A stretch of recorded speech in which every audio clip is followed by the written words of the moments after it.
You will hear a number of different recordings, and you will have to answer questions on what you hear. There will be time for you to read the instructions and questions, and you will have a chance to check your work. All the recordings will be played once only. The test is in 4 sections. Write all your answers in the listening question booklet. At the end of the test, you will be given 10 minutes to transfer your answers to an answer sheet. Now turn to Section 1.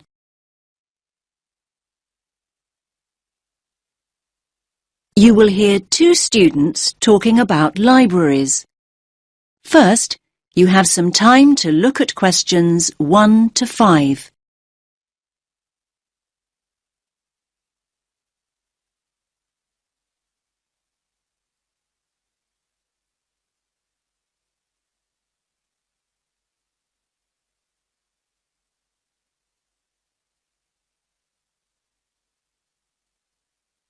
Listen carefully to the first part of the conversation and answer questions 1 to 5. Hi there, Tim. You look tired. Hi, Zara. I am tired. Well, it is SWAT-vac after all. SWAT-vac? Ah, yes, of course. Exam period. Don't remind me. I'm pretty exhausted myself.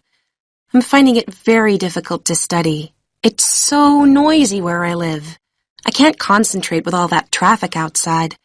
I definitely need to find a quieter place to study. Me too. Actually, I've just downloaded some information about the best libraries in the city. Take a look at this. It's the Bailey Library. The Bailey Library? Isn't that the really old library on Parkville campus? Yeah, that's the one. It's the oldest in the city. And it says here that it's really popular with students. Popular with students? That means it's noisy and crowded. Okay. I see what you mean. But we could try to get there early to make sure we get good seats and a large desk to work at. It's open from 8:30 in the morning until 10 o'clock in the evening, Mondays to Fridays. 10. That's very early. I study much better after midnight. Just look at the size of my folder here. I've got so much to get through. Basically, I need to be in the library 24/7 to get all my revision done. Now, if the Bailey is that popular, it must be open at weekends. Yes, of course it is. It opens at 11 o'clock, in fact, and it closes at 5 p.m. Great. Not exactly what I call ideal for late-night study. Count me out. Okay. Here's another one. The Brown Library. Yeah. I think I've gone past it a couple of times. It's close to Stratton Street, right? Yes, Stratton Street and Royal Parade. Royal Parade? Well, that's convenient for me. My apartment's just a few minutes' walk from there. When's it open? Well, it says here it opens at 7 in the morning, and you'll be pleased to hear that it closes well after midnight, 2 a.m. in fact. And we can go there any day of the week. That sounds ideal. Oh, wait a minute. We can't use it. It's only open to biomedical students. Biomedical students only? Great. Just when we thought we'd found the perfect place to study. Oh, wait a minute. This one sounds good. The RMIT Library. The RMIT Library? I've never heard of it. Where is it? It's on Swan Street, near the Central Bus Station. Swan Street. Ah, yes, I know where that is. It's a really long street, though. Do you have a number? Yes, number 360 Swan Street. The full address is Level 5, Building 8, 360 Swan Street. Okay. I think we'd need to get the bus there, but that's not a problem. So when's it open?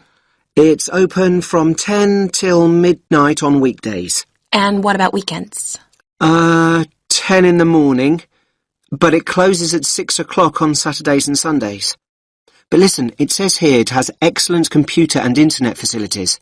I like the sound of that. Me too. In fact, I like the sound of it so much, I think I'll take advantage of their excellent computer facilities right here and now. And how exactly are you going to do that? Your laptop isn't working. I know. So can I borrow yours? Now you have some time to look at questions 6 to 10.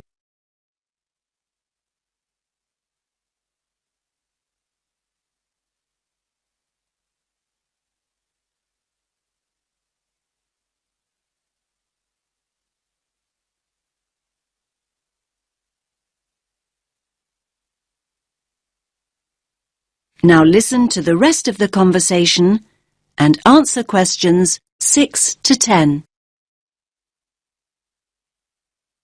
OK, here's the RMIT Library website. So we want the bookings page. OK, first of all, you need to log on to Book It. Book it? Yeah, that's it, Book It. Okay. Now it's asking me for my student ID and my password. OK, so just type in your student number. I think I can just about remember it. And now your password. Okay. So next, you need to choose the resource type you want to book. That's easy. A PC. So now what you need to do is click on Location. Location. Okay. Now it's giving me a floor plan. It looks like I've got a choice of 18 computers. Great! So click on one of the PCs. I'm choosing this one. It's right next to the window. PC number 4 to be exact. So what do I do now? So now you have to choose the date of booking. So when do you want to book it for? Let's go for tomorrow. That's Friday, June 6th. And just click. I just have. So why isn't it working? You've got to go into View Options. Ah, it's working now. Friday, June 6th. OK, so now you need to choose a time. Let's go for a late afternoon. 5 p.m. Right, let's do it. Great! It says booking completed and there's my name on the booking schedule. Result! That is the end of section 1. You now have half a minute to check your answers.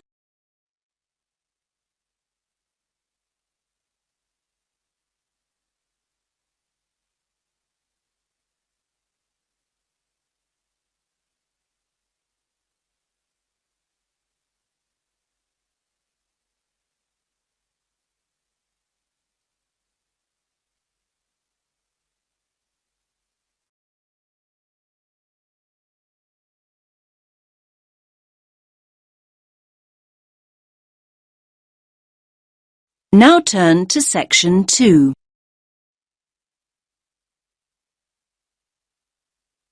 You will hear a guide talking about a tourist program. First, you have some time to look at questions 11 to 14.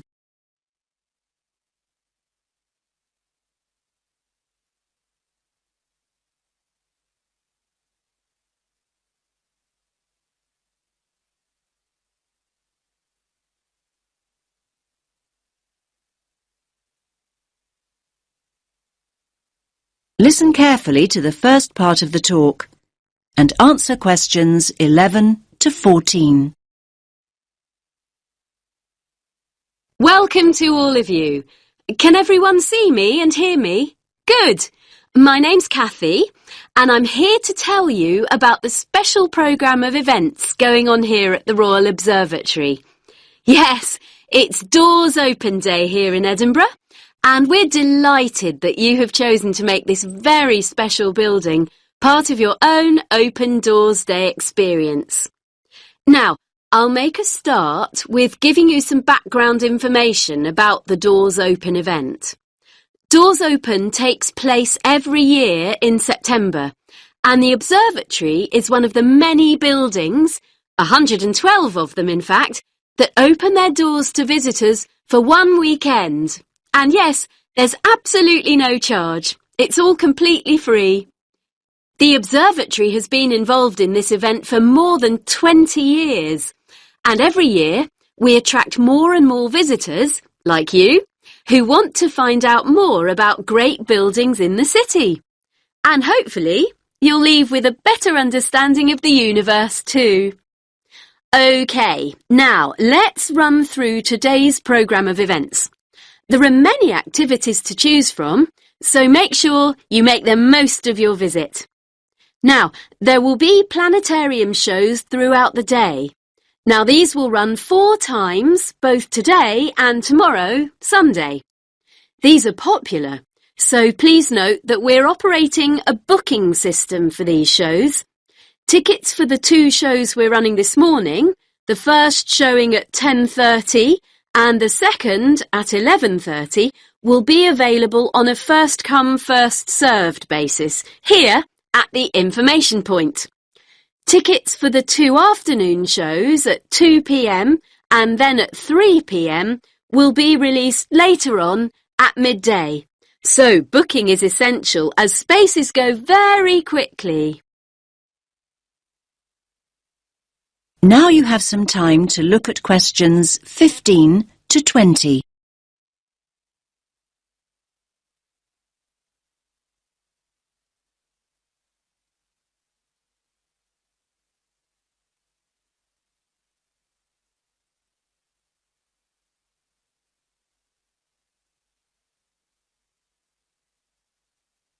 Now listen to the next part of the talk and answer questions 15 to 20.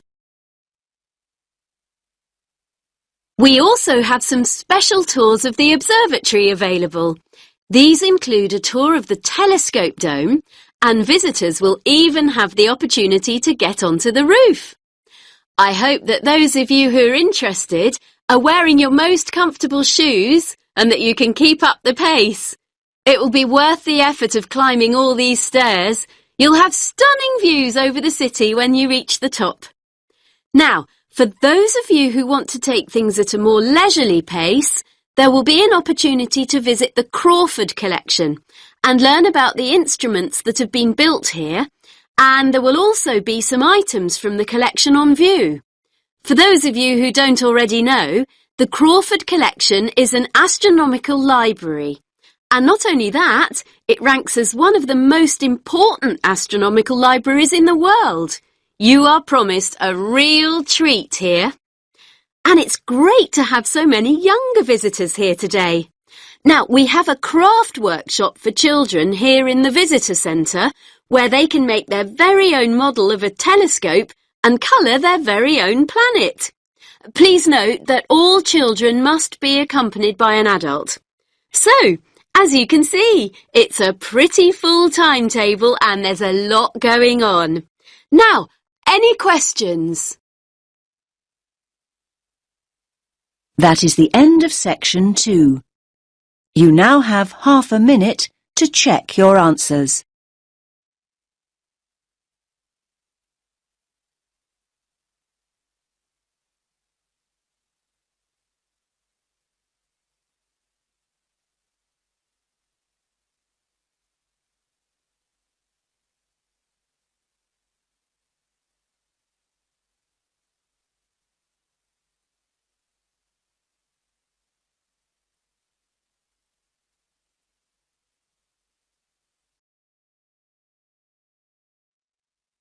Now turn to section 3.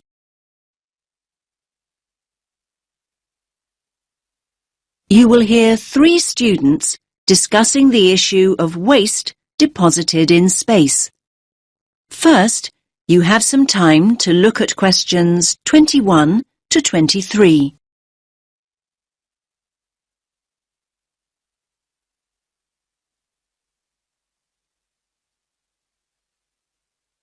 Listen carefully to the first part of the discussion and answer questions 21 to 23. Hey, did you manage to go to the talk by Dr. Chadwick this morning, Andy? I was there. What happened to you, Sam? My bike had a puncture. Seriously. Anyway, Ruth, I bet you took some notes. Can you fill me in? Sure. It was all about space junk. Really interesting, actually. I mean, I knew about how much rubbish humans are dumping here on planet Earth, but I had no idea how much junk there is flying around in space. Did you know that there are literally millions of pieces of rubbish orbiting the Earth as we speak? Not until now, I didn't. They reckon that around 100 tons of very small objects, like mainly dust, drops on Earth every single day. Yes, that's what she said. I thought space junk was all man-made. I can't believe they know so accurately how much is actually out there. Do they track and monitor it all the time? Yeah, they do. According to the talk, there are nearly 25,000 objects larger than 10 centimetres in diameter now orbiting the Earth. And what does all this space junk consist of? Isn't it all discarded parts of rockets that were either broken or left behind after space missions, like Apollo and all those spacecraft from years ago? Well, yes, but not only that. All other kinds of debris that we've dumped in space too. Anything from dead satellites to loose metal screws. There are even tiny particles of paint and liquid coolant. You now have some time to look at questions 24 to 26.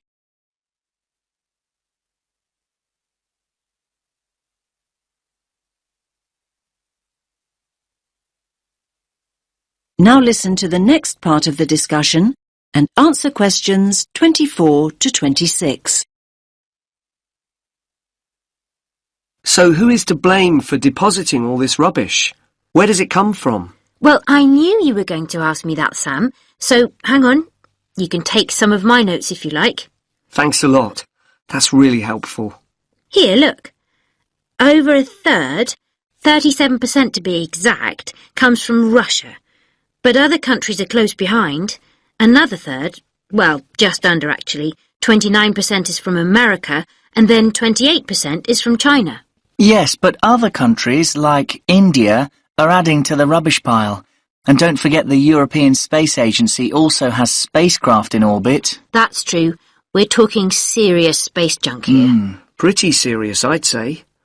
So come on, what do you think are the chances of something solid dropping from space onto our heads? Good question. Everyone asked that. Dr. Chadwick said at least one piece of junk falls to Earth every single day. But look at it this way. Earth is a pretty big place, so actually the statistical chances of being hit are extremely low. You now have some time to look at questions 27 to 30.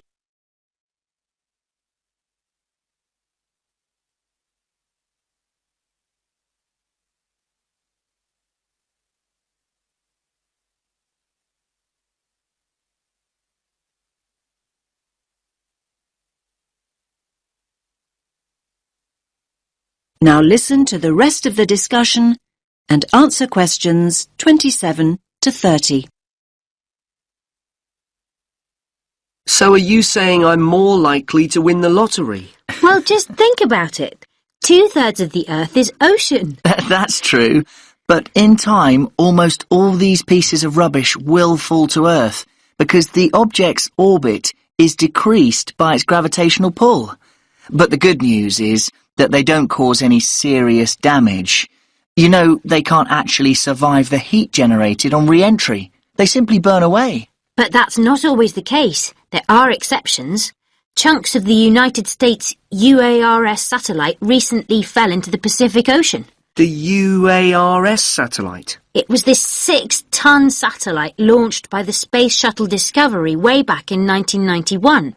So it had been up in space for 20 years, but stopped working in 2005. It weighed 5,700 kilos. And that's about the same as a double-decker bus, apparently. And, just check my notes. Here it is, yes. The largest of these great big chunks that fell into the sea weighed about 158 kilograms. Think of the weight of an adult gorilla, Sam, and you get the picture. A nice soft landing, then. Dr. Chadwick said, imagine a couple of washing machines tied together and travelling at 100 miles per hour, and you'll get an idea. Oh, and do you remember Skylab? That was another US space station, and it fell to Earth at least 3 decades ago, in 1979. It fell into the Indian Ocean and the deserts of Western Australia. According to what I wrote down, that particular space junk weighed 100 tons. And let's not forget Mir, the Russian space station. Mir weighed 135 tons, far, far larger than UARS, and it fell to Earth in 2001. It plunged straight into the South Pacific. All very interesting. Listen, I've got some junk of my own to sort out. My bike. That's the second puncture this week. Come on, I'll help you fix it. That is the end of section 3. You now have half a minute to check your answers.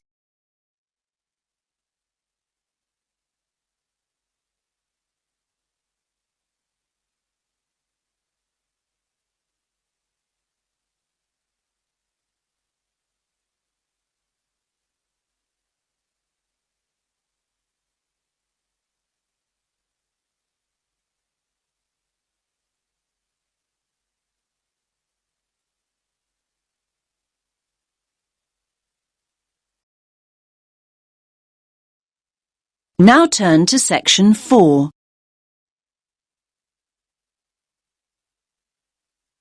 You will hear a woman talking about retail psychology. First, you have some time to look at questions 31 to 40.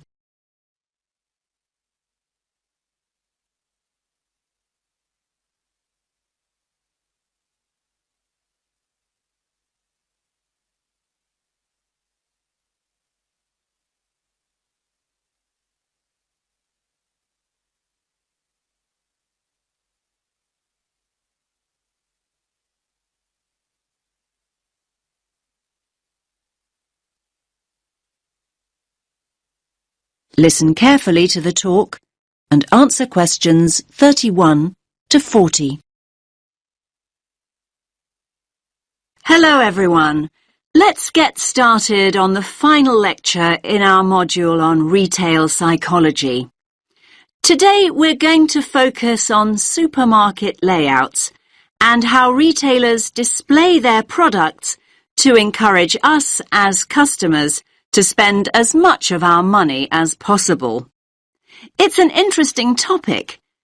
Now, most of us don't actually realize that the layout is deliberately designed to make us part with our money. But in fact, millions of pounds are spent on research into the psychology of shoppers and what motivates us to buy. So, let's have a look at an actual supermarket layout. Now, here's the entrance to the store, just here. This area immediately around the entrance is what retailers refer to as the decompression zone or the dead zone. This is where the customers recover from the environment outside. And by that I mean this is where they adjust. For example, the place where they might put their keys in their pockets or take off their sunglasses, these kinds of things. So, what do you notice about this area? It's very empty, isn't it? Yes, it's pretty much clear of stock altogether. This area is not designed or used to sell us anything. Basically, the supermarkets never put any merchandise here because they know that no one's ready to buy yet. However, the retailers want their customers to feel comfortable. If they're in a relaxed state of mind, they're much more likely to stay longer and spend money. Now, let's look back at the entrance again. Now, it's interesting, but we know that 3/4 of us look right, not left, when we go into a supermarket. So, 75% of people. This gives the supermarkets a great opportunity to hit us with promotions and offers. So, near the front door, you might also find what we call the dwell zone. The dwell zone is the area on the right-hand side by the front door where you are encouraged to relax and browse. You will usually find newspapers and flowers here to help you do exactly that.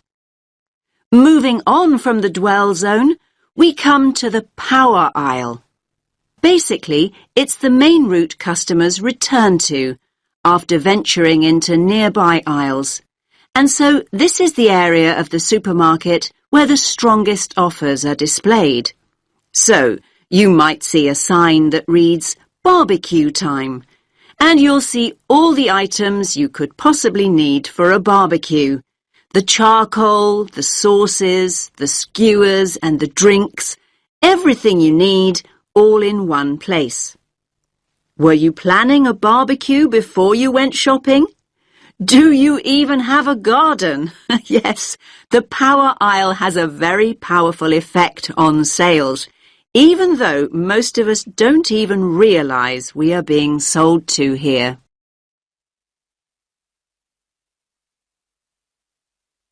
Now, let's think about fruit and vegetables for a moment. They're always located towards the front. Now, why do you think this is? Yes, fruit and vegetables are always at the front because it gives the supermarket a healthy image. And let's think back to flowers and newspapers. We talked about both these items earlier. And yes, they're displayed near the front on the right. Now, they're known as distress goods. Why's that? Well, these are the goods that we often buy in a hurry or on impulse. In other words, these are the items we didn't actually intend to buy at all. But the supermarkets want us to put them in our trolleys even before we start our proper shopping. Now, what about everyday items like bread or milk or cereals? They're always placed right at the back of the supermarket. Yes, in this area here. Again, this is a deliberate strategy by the supermarkets. Basically, they want us to walk through the whole store to get them in the hope we will buy other things on the way. That's why items like these are often called destination goods. Now, where products are placed on the shelves makes a real difference. We read shelves a bit like we read a book. Our eyes go from left to right. And they want you to focus on the more expensive items, so they place them at eye level. It's often quite hard to spot items like cheap tinned food. Why is that? Well, they're normally placed very low on the shelves. Basically, the supermarkets don't want the cheapest products to be the ones you see first. Finally, let's have a look at the checkout area here. Now, we all know that sweets are deliberately placed within the reach of children at the checkout. But all kinds of things are displayed at checkouts these days. In fact, supermarkets can change what's on offer almost by the hour.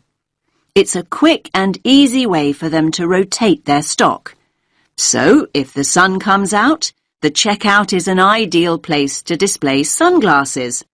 And if it rains, umbrellas can be placed there instead. Now, does anyone have any questions? That is the end of section 4.